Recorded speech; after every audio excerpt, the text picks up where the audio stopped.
안녕하세요. 온누리 동물 메디컬 센터의 외과 원장 장세웅입니다. 내과수 의사 권희용입니다. 이번에 이야기해드릴 건강상식은 바로 강아지 디스크, 추간판 탈출증에 대해 장세웅 원장님과 이야기해보도록 하겠습니다. 보호자님들이 생각보다 디스크 질환을 생소한 분들이 많고 강아지도 디스크가 있어요? 라고 말씀하는 분들이 계십니다. 디스크 질환은 실제로 약물 치료를 하거나 수술을 하는 강아지와 고양이들이 굉장히 많습니다. 네, 맞아요. 정말 많더라고요.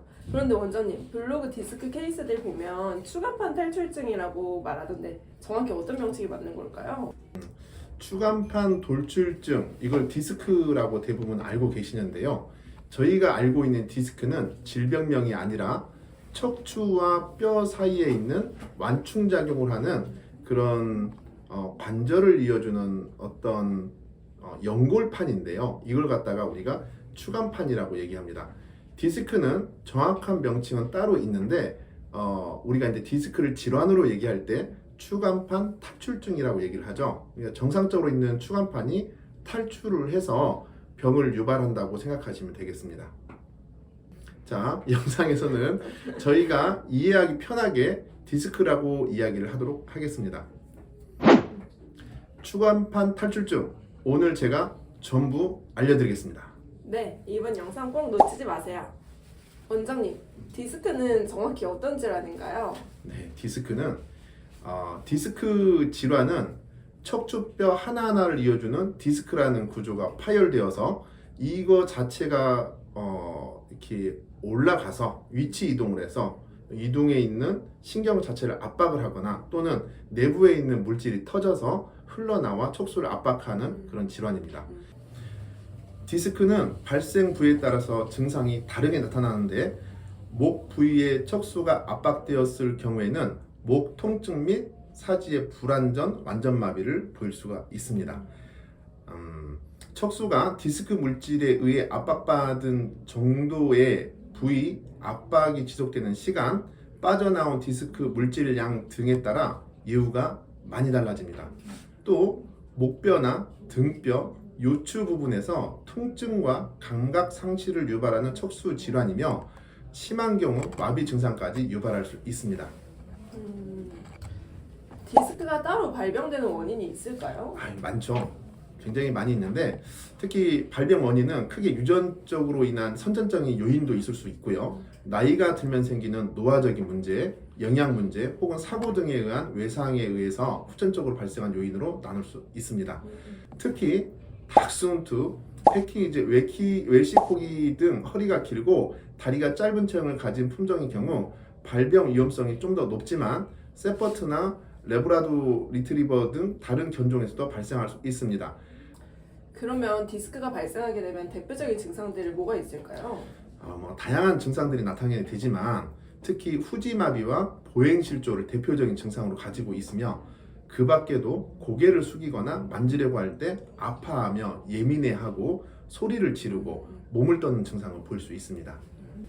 디스크가 유발되면 움직임이 서서히 둔화되고 걸음걸이 자체가 이상해질 수 있죠. 그리고 심하면 사지의 마비 증상이 나타나게 되어 뒷다리 끌고 다니거나 등이 구부러지는 행동으로 외관상 확인할 수가 있기도 합니다. 특히 초기 때는 보호자님들이 이게 초기인지 아닌지 잘 모르실 수가 있는데 왠지 옷을 입히다 보면 어딘지 모르게 아파하고 흔히들 우리가 이제 알 수 없는 통증이라고 표현을 하게 되는데 이럴 때는 개들이 한쪽 구석에서 가쁜 호흡을 보이게 되고 그다음에 식욕이 떨어지며 만졌을 때 예민하게 보이는 이런 증상들을 특히 많이 보이죠. 이게 초기 증상입니다. 그러면 증상이 오고 나면 바로 병원에 가야 할까요? 네, 맞아요. 강아지 디스크는 골든타임이 있기 때문에 만약 깊은 통증이 없어진 후에 후지마비가 오고 보통 우리가 골든타임을 얘기할 때는 24시간, 48시간을 넘어 치료하면 수술 후에도 이전과 같이 걸을 수 없을 거라고 얘기를 하기는 있습니다. 그렇군요. 그러면 병원에선 디스크를 어떻게 알 수 있나요? 디스크 진단 방법은 먼저 이렇게 걷는 걸 먼저 보죠. 그리고 보호자님으로부터 히스토리 테이킹이라 그래서 얘가 어떤 증상을 보이는지 먼저 얘기를 듣게 됩니다. 저희가 그걸 듣고 걷는 거 보고 촉진을 해서 아픔이 있는지 없는지 또 그리고 신체 검사를 통해서 신경 소실은 있는지 없는지를 판단하게 됩니다. 또 엑스레이를 찍어서 추간판이 탈출되어 의심되는 부위가 있는지 없는지도 같이 보게 되고요. 추가적인 검사로 혈액 검사 및 소변 검사를 진행해서 건강 상태를 확인할 수 있고요. CT 및 MRI 촬영으로 추간판 탈출을 확인하여 이때는 확진이 가능합니다. 디스크 치료 시 디스크 손상과 압박 정도가 어느 상태인지 확인하고 주치의와 그에 맞는 치료 방향을 정하는 것이 가장 중요하다고 말씀드리고 싶습니다. 원장님, 그러면 무조건 수술을 하면은 좋은 게 아닐까요? 좋을 수 있습니다. 하지만 환자가 충분히 이겨낼 수 있는 상태인지 아닌지 먼저 진단을 하는 게 굉장히 중요합니다. 진단을 하고 우리가 손상을 주어서 수술적인 방법을 통해서 좋아지게 할 것인지 아니면 그런 거 없이도 좋아지게 할 수 있는 건지 상황을 먼저 냉정하게 판단을 하고 결정을 하는 게 좋을 것 같습니다. 원장님, 그러면 약물 치료나 수술 치료 이후에 아이의 상태를 더 좋게 만들기 위해서 추가적으로 해줄 수 있을 게 뭐가 있을까요? 여러 가지 방법이 있죠. 그러니까 수술 여부와 관계없이 디스크 가진 강아지는 재활 치료를 통해서 치유와 회복에 도움을 줄 수 있습니다. 특히 이제 침 치료, 레이저 치료가 염증 및 통증 완화에 도움을 줍니다. 이후 근육량 손실을 예방하기 위해 수중 런닝머신, 마사지 등의 재활 운동이 필요할 수 있습니다.